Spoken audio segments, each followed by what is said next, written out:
was a season of my life where it was probably the most challenging season of my life. And I couldn't escape comments and negativity and headlines. And so that was like the forefront of my day, or getting a call. It's like, hey, there's this, like, from a PR person. You're like, gosh, like, and you're just wanting to also got to go show up. Put on a smile and be positive, and go on stage. And so I guess to answer your question, there was a director I worked with, J.D. Dillard, and above his monitor, he said, what do you want them to feel? And I wrote that on my like backstage mirror, like every night. And you realize that this is their show, the audience's show, and they deserve the best. And it's okay to be vulnerable. I think you fight that for so long to be like, I gotta show these people that it doesn't matter. It's totally okay to be like, yeah, this is tough, and this is like a challenge, but like I'm here. And I think people respect it more. Authenticity wins, like always. And it's not always easy. I think like there was times where I'd just break down to these guys or be like, and they would have real conversations like, do you want to cancel tonight, or do you want to, like, not sing this song or that song? I'm like, nope, I'll do it all, because I feel like that's what they deserve. And I know that we're not hyper unique individuals going through certain situations in our life. Like everyone's going through something, whether if it, feels like it's a big thing in your life, or it feels like a little thing in your life. You're going through something. And it was so beautiful to be. I was at a Coldplay concert in Greece last year, and that must have been epic. It was like honestly one of the best shows I've seen live. It's like a spiritual experience. It really is. Yeah. And Chris Martin says on stage, he said, "How unique is this moment when we were about to go, I think, on the road again. So it was like I needed this." He was like, "How amazing is this moment in the world right now that thousands of people can be in one place and disagree on politics, spirituality, what you would have for dinner. And yet you could sit here and sing the same song and be like arm in arm and like happy." And I'm like, there's not many things like that anymore. Yeah. You can't go to even film, TV, music. Like it's very divisive. Yeah. And obviously what's happening in our world, there's a lot of heartbreaking things, but the fact that we could go to a place where we're putting all that aside and we all have core memories of a song that, like, could be that person's breakup song, it could be that person's like wedding song, Wow. And we could be in the same room or same arena. Sure. I'm like, how lucky are we? And I think that's what they deserve. So I'm like, I could do that for them. And if I have to cry through this song, so be it. That's what. And just to add to that, some of the folks from the show I was just doing came to see an experience that we did last week in New York. Basically, we were rehearsing music rehearsal all week for the tour, and we just decided to open it up to do like a live rehearsal experience for our fans. And it was a few folks who wouldn't, I think, categorize themselves as fans. Maybe they know a couple of the songs.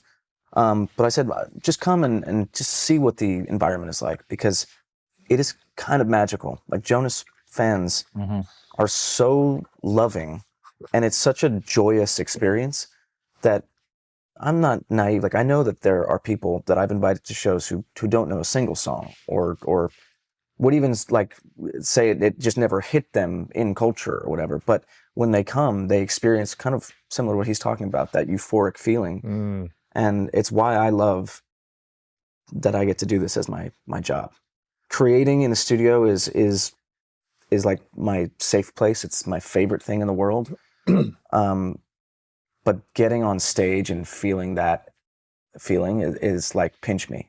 This is real life. It's amazing. Does it ever get old for you guys, just being on stage and having people scream your songs back to you? It's such an experience every single time.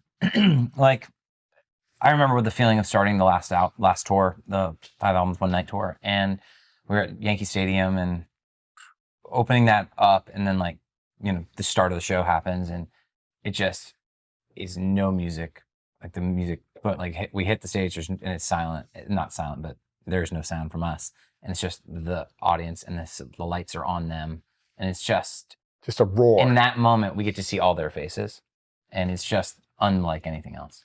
I think as we've gotten older and we've got families and we're not 22. Like it does, the travel aspect of this occupation at times can be a little tiring, but we're so fortunate, and once we get to that venue and the music begins and we hear the audience, it's even more significant for us because, you know, there was a chapter of this 20-year journey where things were not going well, and it was post the first, you know, peak and gradually over a 3-4 year period as we moved further and further away from authenticity in our personal lives and relationship with each other. Our music started to reflect that. Really? And then people's desire to come and see a show, or radio station's desire to play a song of ours sort of started to go down. Really? I think hitting a version of rock bottom for all of us made this second, maybe third bite of the apple, and one that is far more sustainable now.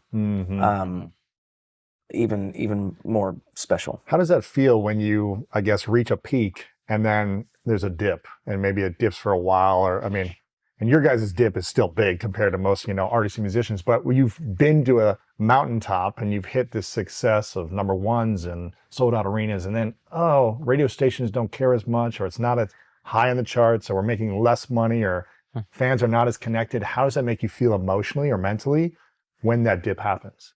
I think the dip feels like you're jumping off a cliff. Like it feels so much more in that moment. Like you just see when we were there, like at that place, and to your point, absolutely. Like we realize now that like that dip is not as great as we thought it was. And but it feels like you can't control it, right? It's also like, is this it? Are we done? Like, okay, do we need to Really? like start? Yeah. And I think what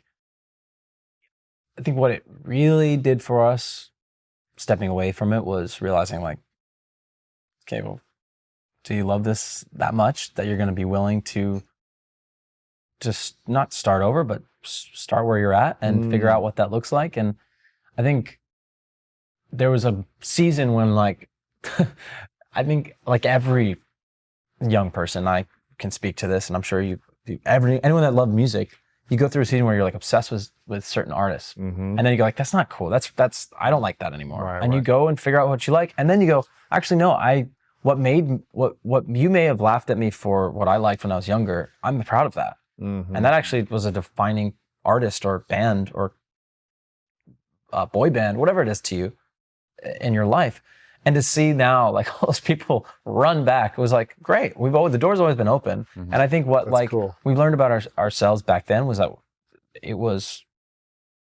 we needed to step away from the band to be able to like focus on family and focus on figuring out what we were. I think we were starting to kind of recycle material creatively, and it started to feel like we were coasting. I think we got comfortable too, like musically and creatively. Thank you for watching this video. If you want more inspiring clips like this, make sure to click right here to subscribe, and click right here to watch that next video that is specific to support you in your life.